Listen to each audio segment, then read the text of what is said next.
لا جناح عليكم إن طلقتم النساء ما لم تمسوهن أو تفرضوا لهن فريضة ومتعوهن وعلى الموسع قدره وعلى المقتر قدره متاعا بالمعروف حقا على المحسنين۔ آیت نمبر سورہ بقرہ کی آیت نمبر 236 ہے۔ اللہ تعالیٰ فرما رہے ہیں لا جناح علیکم، تمہارے اوپر گناہ نہیں ہے، ان طلقتم النساء، کہ تم اپنی بیویوں کو طلاق دو ایسی صورت میں کہ ما لم تمسوہن، کہ تم نے ان کو ہاتھ نہ لگایا ہو۔ ہاتھ نہ لگانے سے مراد خلوت صحیحہ ہے۔ او تفرضوا لہن فریضہ، یا تم نے ان کے اوپر فریضہ مقرر نہ کیا ہو، یعنی مہر مقرر نہ کیا ہو۔ تو طلاق دینے کی صورت میں متعوہن، ان کو کچھ سامان دے دو، کچھ خرچ دے دو۔ خرچ دینے کے اندر علی الموسع قدرہ، کہ اگر کوئی آدمی مالدار ہے تو اسی کے بقدر اس کو خرچ دینا چاہیے۔ وعلی المقتر قدرہ، اور جو غریب ہے اس کو اپنے حساب سے خرچ دینا چاہیے۔ متاعا بالمعروف، لیکن خرچ ایسا ہو جو کہ معروف ہو، یہ نہیں کہ 1 روپیہ دے دے کہ میں نے قرآن مجید کے حکم پہ عمل کر لیا، لو 1 روپیہ 8 آنے لے لو، ایسا نہ ہو، لیکن جو معروف طریقہ ہے اس کا بھی صحابہ کرام رضی اللہ عنہم نے بیان فرمایا ہے۔ حقا علی المحسنین، یہ احسان کرنے والوں کے ذمے ہے، واجب ہے یہ چیز۔ یہ آیت نمبر 236 کے اندر یہ مسئلہ ذکر ہے۔ آیت نمبر 236 اور آیت نمبر 237 میں کچھ شرائط کی تبدیلی کے ساتھ ایک ایک مسئلہ ذکر ہے۔ آیت نمبر 237 کا انشاءاللہ عرض کیا جائے گا، آج مسئلہ سمجھ لیا جائے۔ مسئلہ یہ ہے کہ کسی سے نکاح ہوا اور نکاح کے اندر مہر مقرر نہیں ہوا، یہ ایک مسئلہ ہے۔ اور مہر مقرر نہیں ہوا اور ابھی تک ملاقات بھی نہیں ہوئی اور طلاق دے دی، تو ایسی طلاق کی صورت میں کیا حکم ہے؟ وہ یہ ہے کہ مرد کے ذمے مہر واجب نہیں ہے، اب اس کو کچھ سامان دے دے، یہ سامان دینا اس مرد کے اوپر واجب ہے۔ یہ مسئلے کا یہاں پر ذکر ہے۔ یہ بات سمجھ لی جائے، ہمارے ہاں پاکستان کے اندر 99% اس مسئلے کی ضرورت نہیں ہے، لیکن جب سامنے مسئلہ آتا ہے تو پھر اس قسم کی 85 مثالیں سامنے دینی پڑتی ہیں چیز کو سمجھنے کے لیے۔ اللہ تعالیٰ کے احکامات کو سمجھنا ہی جو ہے ثواب کا باعث ہے۔ اور ایک آیت سمجھنے کے اوپر آپ صلی اللہ علیہ وسلم نے فرمایا ہے کہ 100 رکعت نفل کا ثواب ہے، اور ایک پورا باب سمجھ لینے کے اوپر 1000 رکعت نفل کا ثواب ہے۔ یہ آیت تو انشاءاللہ سمجھیں گے، یہ نہیں کہ سمجھ میں آ بھی گئی، بس سمجھنے کی کوشش کرنے کے اوپر یہ اجر ہے، اور پھر یہ مکمل باب سمجھ میں آ جائے گا کہ یہ کیا مسئلہ ہے، تو 1000 نفل کا ثواب ہے۔ تو یہ اس سے محروم نہیں ہونا چاہیے۔ بات آیت کے ساتھ سمجھ لی جائے۔ مسئلہ تو میں نے آپ کے سامنے عرض کر دیا کہ عورت کا مہر بھی مقرر نہیں کیا اور عورت سے ملاقات بھی نہیں ہوئی اور طلاق دے دی، تو طلاق کی صورت میں کچھ اس کو سامان دے دیا جائے اور کچھ اس کو مال دے دیا جائے۔ ابھی انشاءاللہ اس کو آیت کے تحت جو احادیث آئی ہیں اس کے ساتھ ذکر کروں گا، لیکن ایک بات سمجھ لی جائے، لا جناح علیکم ان طلقتم النساء، کہ تمہارے اوپر گناہ نہیں ہے کہ تم عورتوں کو طلاق دو اس صورت میں۔ یہاں پر ایک بات سمجھ لی جائے، طلاق دینا گناہ نہیں ہے، طلاق دینا حلال ہے، لیکن ابغض الحلال ہے، ابغض الحلال عند اللہ الطلاق۔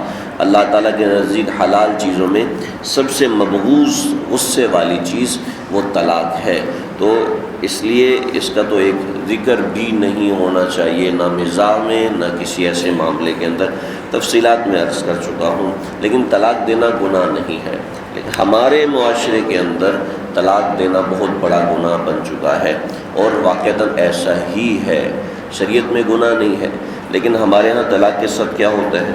طلاق کے ساتھ ایک عزت دار اور پاک دامن عورت کے اوپر اتنی بڑی بڑی تہمتیں لگائی جاتی ہیں کہ وہ بچی سر اٹھانے کے قابل ہی نہیں رہتی۔ اگر وہ گندی ہے، اگر وہ ایسی عورت ہے، میں آپ کو ایک شریعت کا مسئلہ بتاؤں، ایک ایسی عورت ہے جو کہ زانیہ ہے، اب اگر اس کو آپ نے دیکھ لیا، پتہ چل گیا کہ یہ زنا کر رہی ہے، اس صورت میں یہ ہے کہ آپ کپڑا لے کر اس کو اس طرح تھوڑا سا مار سکتے ہیں، یہ اس صورت میں ہے۔ طلاق کا یہاں بھی ذکر نہیں ہے، طلاق کا یہاں بھی ذکر نہیں ہے۔ ہمارے یہاں تو تھوڑا سا آگے پیچھے ہو، پانی پلانے میں لیٹ کر دیا، کپڑے استری نہیں کیا، جو کہ بیوی کے ذمے ہے ہی نہیں، اور اس کے اوپر اتنے زبردست قسم کے فائر ہوتے ہیں کہ دو خاندان تباہ ہو کے رہ جاتے ہیں، اور پھر وہ اسی ٹھوکے کو چاٹنے کو تیار ہوتا ہے یہ مرد، کبھی جھوٹ بول کے، کبھی قسمیں اٹھا کے، کبھی قرآن پہ ہاتھ رکھ کے، پہلے غصے میں پاگل ہو گیا اور اب مزید پاگل بننے کی کوشش کرتا ہے۔ تو یہ ایسا شدید گناہ ہو چکا ہے جو پورے دو خاندانوں کے اندر لڑائی اور جھگڑے اور قتل تک کے معاملات لے آتے ہیں، اور ایسی ایسی تہمتیں لگائی جاتی ہیں کہ زمین آسمان کانپ جائے۔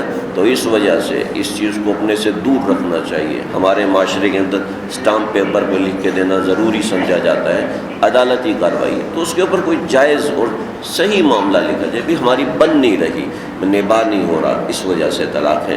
یہ نہیں کہ یہ تو مجھے بتائے بغیر چلی جاتی ہے، کئی ایک اسٹامپ پیپر ہمارے پاس آئے، ایسی ایسی تہمتیں، ایسے ایسے معاملات اپنی بدگمانیوں کے اوپر اسٹامپ پیپر پہ لکھ کے بھیج دیا، بیچاری بچی کا گھر تباہ کر دیا، اور وہ کہیں سر اٹھانے کے قابل نہیں رہتی۔ ہاں جب وہ قابل طلاق ہے تو اس کے لیے مشورہ کیا جائے، میں تفصیلات عرض کر چکا ہوں، لیکن اللہ نے جو یہاں پر فرمایا لا جناح علیکم، تو یہ اپنے معاشرے پہ ہم فٹ نہ کریں کہ ہمارے معاشرے کے اندر تو طلاق دینا گناہ سمجھا جاتا ہے، تو یہاں پر گناہ اس وجہ سے سمجھا جاتا ہے کہ کیسا ظلم ہوتا ہے۔ لا جناح علیکم ان طلقتم النساء، تمہارے اوپر گناہ نہیں ہے کہ اگر تم طلاق دو بیویوں کو، ما لم تمسوہن او تفرضوا لہن، دو چیزیں ہیں، یعنی کہ اس کے لیے مہر مقرر نہیں کیا اور ابھی تک اس سے ملاقات نہیں ہوئی، یہ دو چیزیں ہوگی، تو اب اس کو متعوہن، اس کو آپ کچھ سامان دے دیں، کچھ کم سے کم ایک جوڑا کپڑا دے دیں، یہ کم سے کم ہے۔ علی الموسع قدرہ، اور جو وسعت والا ہے اس کے ذمے اتنا ہے کہ جو اس کی وسعت ہے، اور وعلی المقتر قدرہ، اور جو غریب ہے، تنگ دست ہے، اس کے لیے اس کے بقدر ہے۔ چنانچہ حضرت حسن رضی اللہ تعالیٰ عنہ نواسہ رسول صلی اللہ علیہ وسلم، ان کے ساتھ جب ایسا معاملہ ہوا کہ مہر بھی نہیں رکھا گیا تھا اور ملاقات سے پہلے ہی طلاق ہو گئی تھی، تو اپنی بیوی کو 20,000 درہم اپنی بیوی کو بھجوائے۔ 20,000 درہم تقریباً اس دور میں ایک پورے خاندان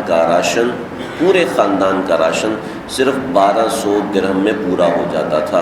پورے خاندان کے اندر پورا اپنا جو میاں بیوی، ان کے بچے، پھر یہ ان کے والدین، یہ سب مراد تھے، لیکن صرف ایک لڑکی کو 20,000 درہم انہوں نے بھجوائے۔ حضرت قاضی ایاز قاضی شریح رحمۃ اللہ علیہ، انہوں نے ایسا معاملہ ہوا تو 500 درہم بھجوائے۔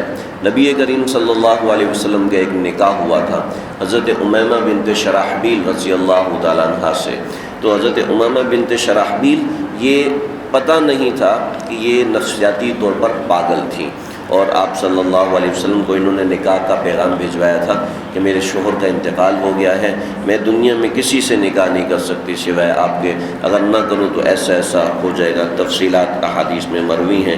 تو آپ نے فرمایا کہ اگر ایسا مسئلہ ہے تو ٹھیک ہے، آپ نے قبول فرمایا۔ جب آپ وہاں پر گئے تو دیکھا وہ تو پاگل ہے بالکل، اور اگر مزید آپ اس کو نکاح میں رکھیں گے تو پھر وہ کفر میں نہ چلی جائے، تو آپ نے لہٰذا ان کو فارغ کیا، اور فارغ کرنے کے بعد آپ نے ان کو 2 جوڑے کپڑے دیے، اور اس طریقے سے گھر کا کچھ سامان کھانے پینے کا آپ نے ان کو دیا۔ تو یہ ہے یہاں پر علی الموسع قدرہ وعلی المقتر قدرہ، تو یہ یہاں پر ہے کہ مالدار اپنی وسعت کے مطابق، یہ نہیں کہ میں اتنے ہی پہ صرف 2 ہی جوڑے دوں گا کیونکہ آپ صلی اللہ علیہ وسلم نے 2 جوڑے دیے تھے، نہیں، ایسا نہیں ہے۔ حضرت حسن آپ صلی اللہ علیہ وسلم سے زیادہ محبت کرنے والے ہماری نسبت، تو یہ ہے اللہ تعالیٰ نے فرمایا یہ واجب ہے، جو مالدار ہے تو اپنی وسعت کے بقدر دے، اور جو غریب ہے اپنی وسعت کے بقدر دے۔ مطعم بالمعروف، اور ایسی چیز دے جو کہ معروف ہو، یہ نہیں ہے کہ میں آپ کو گھر کے دروازے بھجوا رہا ہوں اور میں آپ کو اینٹیں بھجوا رہا ہوں، یہ نہیں، کوئی مطعم بالمعروف کہ جو ضرورت کی چیز ہو، ایسی چیز بھیجی جائے۔ حقاً علی المحسنین، یہ احسان کرنے والوں کے ذمے واجب ہے یہ چیز دینا، یا یہاں پر خلاصہ سمجھ لیا جائے، ایسی عورت کے ذمے حق مہر واجب نہیں ہے، بلکہ جب مہر مقرر نہیں ہوا اس صورت میں حق مہر واجب نہیں ہے۔ حق مہر کی صورت میں جب مقرر کیا ہے تو مسئلہ اگلی آیت میں ذکر ہے، انشاءاللہ کل عرض کروں گا۔ اللہ سمجھنے کی